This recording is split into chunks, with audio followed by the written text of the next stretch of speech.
5 strange and fascinating facts about dreams. Number 1.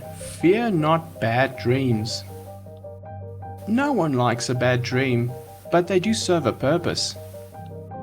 Research suggests that bad dreams prepare us to better face our fears.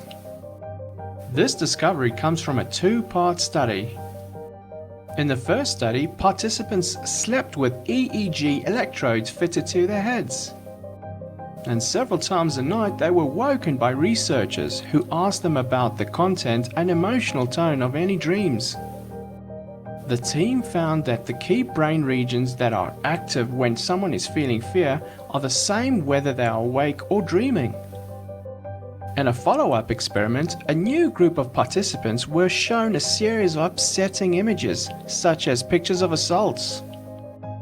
The more fear they'd experienced during their previous night's sleep, the less fear they felt in response to these images. Dream fear had, it seems, flooded their fear reactions in waking life. Your dreams may be considered as training for our future situations and in a way prepare us to face real-life dangers that may come. Number 2. You may control your dreams. During a so-called lucid dream, the dreamer realizes that they are dreaming and can control what happens. There has been no end of attempts to find ways to induce lucid dreams, although most attempts have been unsuccessful. However, a study at the University of Adelaide, Australia, discovered a few potential techniques, one being most effective. When used in the 5 minutes immediately before falling asleep, the mild mnemonic induction of lucid dreams technique worked 46% of the time. The mild method simply consists by repeating to yourself the phrase, "The next time I'm dreaming, I will remember that I'm dreaming."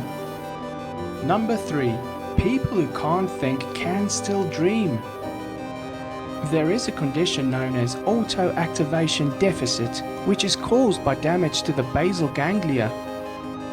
The people that suffer from this condition report not having any thoughts and have lost all self-motivation in daily life. Care nurses have to constantly be reminding them to do everything from eating to brushing their teeth. However, even though their mind is a blank while they're awake, research published by a team in France shows that some, at least, do still dream. This group that had these dreams were lacking the complexity and emotion that characterizes typical dreams. For example, one patient dreamt of shaving, in which he could no longer do himself, while another dreamt of writing, although while awake, he couldn't write a single word without being instructed. Number 4. Drugs that make you dream while awake. The psychedelic drug named DMT produces brain rhythms that look a lot like those observed during dreaming. The study behind this discovery reported that there were 2 groups of participants that compared placebos versus the use of DMT. The DMT group had much less alpha wave activity, which is the dominant electrical rhythm while humans are awake, and showed an increase in theta waves, which are associated with dreaming. A leading researcher named Christopher Timmerman stated that it's like daydreaming, only far more vivid and immersive. It's like dreaming but with your eyes open. Number 5. Daydreams taking over daily life. For certain people, their daydreams are so vibrant and consuming that true life disappears into the background.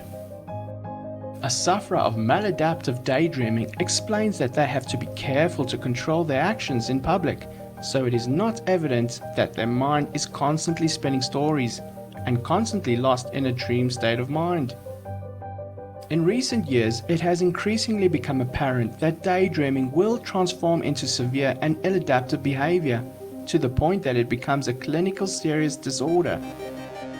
In an effort to better understand the mental health causes that accompany MD, rigorous studies were conducted on 77 self-diagnosed patients. The study showed that obsessive-compulsive symptoms predicted the severity and length of maladaptive daydreaming on the next day. However, few participants genuinely suffered from obsessive-compulsive disorder, indicating that although they may share certain similar processes, MD is not necessarily a type of OCD. The next step is to create techniques to help patients suppress their daydreaming so that it is no longer a condition.